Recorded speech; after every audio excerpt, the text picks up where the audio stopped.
तो थंबनेल देखकर थोड़ी सी धक धक तो हुई होगी कि ये क्या चल रहा है।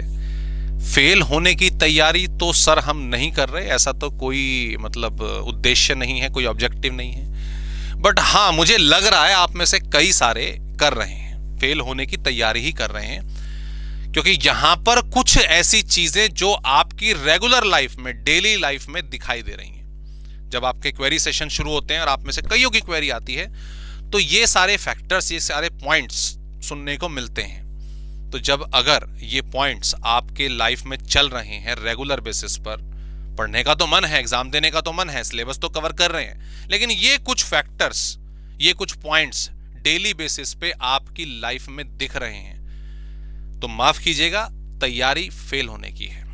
तो ये 5 पॉइंट कौन से हैं? अगर आप कर रहे हैं तो जरूरी है कि इनको आज से ही साइडलाइन करो, इनको रिवर्स करो, इनको चेंज करो। तो क्या हालचाल है आप सभी के? लाजवाब, फर्स्ट क्लास। शुरू करते हैं इन 5 पॉइंट जो कहीं आपको फेल होने की तैयारी तो नहीं करवा रहे। ओके जी। तो सबसे पहला पॉइंट बड़ा सिंपल सा पॉइंट, डोंट यूजिंग फीडबैक्स। आपको जो फीडबैक मिल रहे हैं, चाहे वो टीचर से मिल रहे हैं, फैकल्टी से मिल रहे हैं, अपने बड़ों से मिल रहे हैं, अपने मेंटर से मिल रहे हैं, फीडबैक खाली सुन रहे हैं, अप्लाई नहीं कर रहा। एग्जांपल देता हूं आपको मैं, ठीक है, टैक्सेशन के, ठीक है, टैक्सेशन में अक्सर ये आता है, सर सेक्शन कैसे याद करें? मैंने हर क्लास में बोला हुआ है, इवन अपनी पहली वीडियोस में बोला हुआ है, आपको अगर सेक्शंस याद करने हैं, एग्जाम में लिखने हैं, मार्क्स डेफिनेटली ज्यादा मिलेंगे। जब भी किसी भी प्रेजेंटेशन में जब हम सेक्शन मेंशन करते हैं ना, ये समझ लो 10 से 15 नंबर का फर्क पड़ जाता है पूरे एग्जाम में। ओके, लेकिन कैसे याद करें? मैंने कितनी बार बोला हुआ है कि हर चैप्टर से पहले आपको कुछ पेजेस खाली छोड़ने हैं, और उसमें सिंपली, मैंने अपनी इससे पहले वाली वीडियोस में भी बताया आप सभी को कि सिंपल सा ये कॉलम बना देना है। यहां पर हमारे आ जाएंगे सेक्शंस, यहां पर आ जाएगी इंटरप्रिटेशन, सेक्शन का नाम उसमें क्या लिखा हुआ है, सेक्शन का नाम उसमें क्या लिखा हुआ है, दैट्स इट। मैंने बोला आपको रिवीजन को बहुत बढ़िया तेज बनाने के लिए सबसे अच्छा तरीका क्या है कि जब आप पहली बार कंटेंट कवर कर रहे हैं, तो जो इंपॉर्टेंट क्वेश्चंस हैं, उनके क्वेश्चन नंबर नोट डाउन कर लो। ठीक, क्वेश्चन नंबर कोई भी है, 32, 35, 36 जो भी है, उनको नोट डाउन कर लो। तो मैंने बोला आपको वीक में एक बारी रिवीजन, एक दिन की रिवीजन बहुत ज्यादा जरूरी है वीकली बेसिस पर, not for the taxation only, even for the other subject as well. क्या आप कर रहे हो? बताओ जल्दी, कर रहे हो कि नहीं कर रहे हो? जो फीडबैक आपको मिल रहे हैं, मैंने बोला फैकल्टी से या मेंटोर से, किसी से भी, जो हमें पता चल जाता है कि फीडबैक हमारे लिए अच्छा है नहीं है, डेफिनेटली पता चल जाता है। कोई कहे कि नहीं पता चलता, झूठ बोल रहा है। फीडबैक हमारे लिए कौन सा अच्छा है, वी नो दैट। लेकिन अगर आप दोस्तों उन फीडबैक्स को अप्लाई नहीं कर रहे हो और आपको लग रहा है कि यार नहीं, काम हो जाएगा, इतना जरूरी नहीं है, तो प्लीज एक्सेप्ट इट। ये फेल होने की तैयारी है, ये मार्क्स अच्छे ना आने की तैयारी है। जो भी सब्जेक्ट को, कंटेंट को कवर करने के लिए मेन चीजें हैं, आपको अप्लाई करनी बहुत जरूरी है। एक डेडलाइन को फॉलो करना ना, जैसे उससे कई सारी पहली वीडियोस में बोला कि भाई 4 घंटे का एक हार्ड वर्क प्रोडक्टिव शेड्यूल बहुत जरूरी है। पता है, अच्छी चीज है, लेकिन अगर उसे आप अप्लाई नहीं कर रहे हो तो समझ जाइए मेरा क्या इशारा है। ऐसे ही दूसरा पॉइंट सुन लीजिए, ये तो दिक्कत है ही सबसे बड़ी। Second point, keep asking for help. हमेशा हेल्प की जरूरत है। दोस्त यार वो एमसीक्यू दे देना यार, इंपॉर्टेंट यार, वो मेरे को पीजीबी में जरा इंपॉर्टेंट क्वेश्चंस बता देना यार, और जीएसटी में कौन से इंपॉर्टेंट टॉपिक है जरा बताओ ना यार। हर बारी हेल्प की गुंजाइश करते रहना, हर बारी के भाई सामने वाला मुझे सपोर्ट करेगा, मेरे को चीजें प्रोवाइड करेगा तो मैं करूंगा। अरे भाई क्यों? आप बिल्कुल मैच्योर हो चुके हो, आपको चीजें पता हैं। अगर आप आज के पास कोई प्रॉब्लम है, आप अगर टेक्नोलॉजी का सही इस्तेमाल करो, 15 मिनट आप अपने आप को और गूगल भाई को साथ अपनी जोड़ी बना देते हो, आपको सारे सॉल्यूशन मिल जाएंगे। जब ये सारे सॉल्यूशन आपके पास अवेलेबल हैं और आप खुद उसके लिए एफर्ट डाल सकते हो, क्यों बार बार किसी से हेल्प मांगनी? अरे भाई नहीं करेगा कोई हेल्प। अगर आपने अपने किसी परम मित्र से बोला कि भाई मुझे 5 MTP दे दे या मुझे इंपॉर्टेंट क्वेश्चंस बता दे, ओके, वो कहेगा ठीक है भाई बताता हूं। उसने 1 दिन 2 दिन 1 हफ्ता लगा दिया, यार तुम्हारा तो 1 हफ्ता वेस्ट हो गया ना, और आपको बाद में कहने में बड़ा आसान लगेगा यार उसने मेरी हेल्प नहीं करी। अरे भाई क्यों करेगा वो तुम्हारी हेल्प? क्यों? कोई घरवाला थोड़ी है तुम्हारा, वो कोई साथी थोड़ी है तुम्हारा, माँ बाप के अलावा कोई किसी का सगा नहीं होता। भाई बहन भी नहीं होते भाई, सीधी सी बात, क्योंकि वो भी अपना काम कर रहे हैं, वो भी अपने टारगेट को फोकस कर रहे हैं। तो दूसरों के ऊपर डिपेंड होना ये बहुत बड़ी प्रॉब्लम है।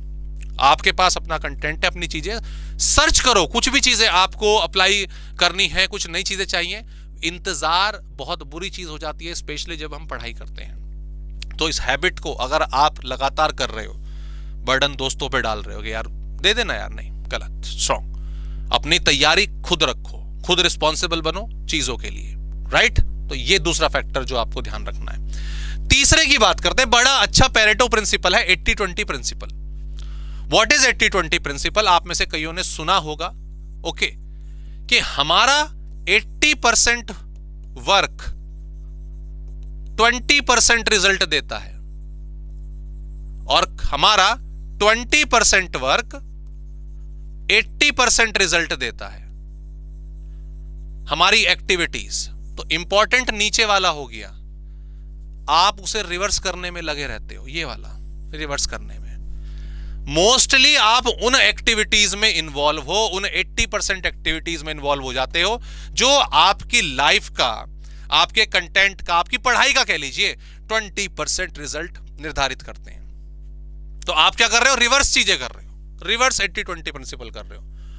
80% उन एक्टिविटीज पे फोकस हो रहा है जो आपको रिजल्ट 20% देंगी, और मेन चीजों को आप खा जा रहे हो। मैं एग्जांपल देता हूं आपको, एक टैक्सेशन का देता हूं एग्जांपल। जीएसटी में हमारा एक चैप्टर है एग्जम्पशन। टोटल एग्जम्पशन की लिस्ट बनाओ, 150 से ऊपर आपकी एग्जम्पशन है। 150 से ऊपर एग्जम्पशन तो वो हैं जो लिस्ट के हिसाब से हैं, उनके सब पार्ट में जाओगे तो ना जाने कितनी हो गई। एग्जम्पशन एग्जाम में आती नहीं, एग्जाम में एग्जम्पशन का प्रॉपर क्वेश्चन बनता नहीं, ठीक है, अभी तक नहीं बना ना, इतना लंबा ट्रेंड है।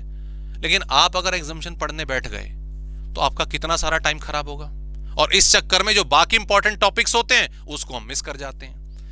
कई बार आसान चीजें पढ़ने लग जाते हैं, ठीक है यार ये आसान टॉपिक है, इसको पहले पढ़ लेते हैं, कवर कर लेते हैं। अरे भाई इंपॉर्टेंट पे आओ ना, इंपॉर्टेंट टॉपिक को कवर करो ना, उस एरिया को कवर करो, उस 20% एरिया को कवर करो जो आपको रिजल्ट बेहतर देने वाला है। 20% काम करने का मतलब सीधी सी बात ये नहीं है कि 80% के रिजल्ट आपका 20% टाइम में आ गया, नहीं, यहां पे टाइम भी आपको ज्यादा लगेगा, ये टाइम भी आपको ज्यादा लगेगा, बट वेटेज इसकी ज्यादा है। अगर आप रिजल्ट के तौर पे देखें तो वेटेज इसकी ज्यादा है। मैं टैक्सेशन, वही जो सब्जेक्ट है मैं उसकी बात कर रहा हूं। क्या मैं किसी को पीजीबीपी कैपिटल गेन चैप्टर को छोड़ने की सलाह दे सकता हूं क्या एग्जाम में? मैं ये कह सकता हूं किसी से कि इन दोनों चैप्टर से टीडीएस वाला चैप्टर और टीसीएस वाला चैप्टर इंपॉर्टेंट है? मैं ये कह दूंगा किसी को? मैं किसी को भला ये कह दूंगा कि इनकम फ्रॉम हाउस प्रॉपर्टी मत करना, एग्रीकल्चर इनकम कर लेना? ये बोल सकता हूं? नहीं।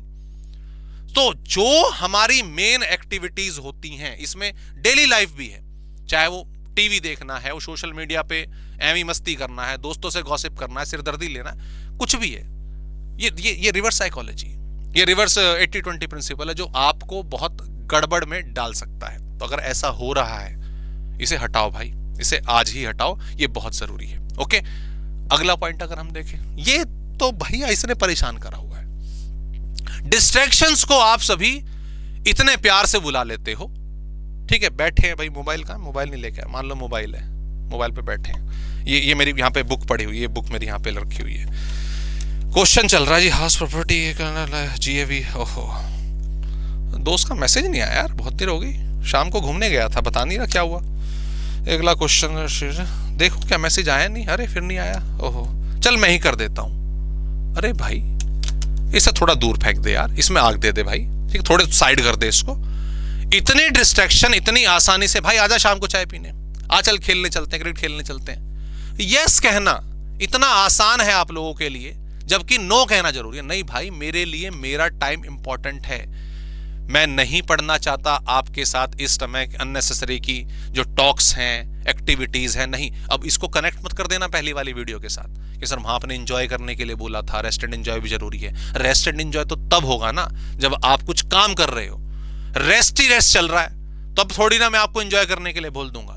जरूरी है दोस्तों के साथ टाइम बिताना, लेकिन इतना भी नहीं कि मोस्टली आपका टाइम उसी पर जा रहा है, वहीं पर फोकस कर रहे हो, इधर उधर की बातें कर रहे हो, अननेसेसरी चीजें सोशल मीडिया पे देख रहे हो, यू नो दैट, ओके, वो जरूरी नहीं है, बिल्कुल भी नहीं है। अगर ऐसा हो रहा है तो तैयारी फेल होने की ही है। तो सबसे पहली बात, सेइंग ये ऐसे बड़ी आपके लिए आसान चीज है, नो कहना सीखिए। डिस्ट्रैक्शन से बचना बहुत जरूरी है। सर कैसे बचते हैं? मुझे नहीं पता। सिंपल सी बात है, डिस्ट्रैक्ट करने से ही बचते हैं। डिस्ट्रैक्शन को डिस्ट्रैक्ट करने से ही बचते हैं।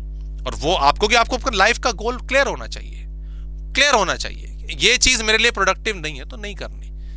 दोस्त के साथ जबरदस्ती टाइम जाना, इधर उधर के चल चाय पीने चलते हैं, ये खाने चलते हैं, मोमोज खाने चलते हैं, बिना मतलब गेड़ी मारना जैसे कहते हैं ना पंजाबी में, नहीं, नो, ये बचो, इससे बचो। Okay, and yes obviously last point, last है लेकिन डेफिनेटली बहुत ज्यादा इंपॉर्टेंट है, शॉर्ट टर्म ग्रेटिफिकेशन। एक चैप्टर पढ़ लिया आज पढ़े हम सुबह, भाई साहब मैं सुबह उठा 5 बजे उठ गया, आज मैं पढ़ने बैठ गया, मैं 8 बजे तक, 9 बजे तक, 12 बजे तक लगातार पढ़ा, मैंने चैप्टर पूरा खत्म कर दिया, प्रैक्टिस भी कर ली, कंसेप्ट भी पढ़ लिया, मजा आ गया, इतना खुश, 4 दोस्तों को बात बता दी, घर वालों को बता रहे भैया आज तो मजा आ गया। पता चल रहा है 1 दिन 2 दिन उसके बाद पढ़ाई नहीं करी हमने। अरे भाई ये कैसी खुशी यार है, ये कैसी खुशी, ये बड़ी बुरी चीज है, ये बहुत बुरी चीज है। आप कोई अच्छी चीज हमारी लाइफ में हो गई, बस लगता है कि यार बहुत बढ़िया, अरे आनंद, इसको एंजॉय करते हैं अब 3-4 दिन तक। नहीं, ये जो हमें छोटी छोटी समय की जो खुशियां हैं ना, ये भी एक तरह से डिस्ट्रैक्शन ही होती हैं। तो अगर आज पढ़ा, आज टॉपिक अच्छे तरीके से कवर करा, तो कल भी करना है, परसों भी करना है। ये नहीं कि आज एक टॉपिक बहुत अच्छे से हमने समझ लिया तो नमस्ते, आगे रहने देते हैं, नहीं करना। ध्यान रखिए दोस्तों, इन चीजों को अपनी लाइफ से बचाइए, इन चीजों से दूर जाइए, वरना same again as per the thumbnail जो आपको प्रॉब्लम हुई, फेल होने की तैयारी आप कर रहे हो। मिलते हैं नेक्स्ट वीडियो में, ऑल द बेस्ट।